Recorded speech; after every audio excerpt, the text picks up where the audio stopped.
O Natal de la minha aldeia.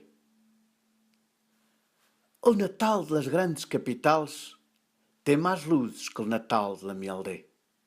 Mas o Natal das grandes capitales não é mais guapo que o Natal de la minha aldeia.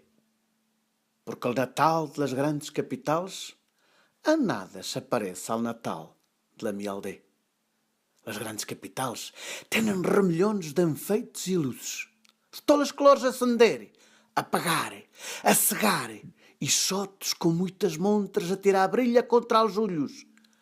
Cacharros, canabarros, pandilhas e iludidas maravilhas. E conhecemos os nomes.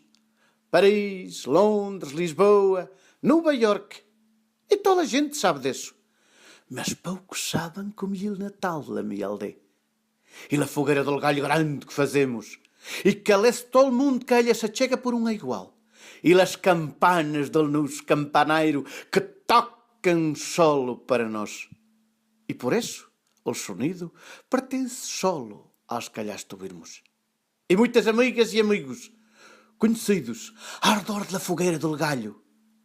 E é por isso mais livre e mais caliente o Natal da minha aldeia. Para as grandes capitales, vais de avião.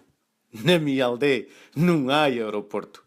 Nem palácios, nem fortunas que imaginamos por trás das janelas altas. O Natal da minha aldeia nem sequer faz imaginar em nada.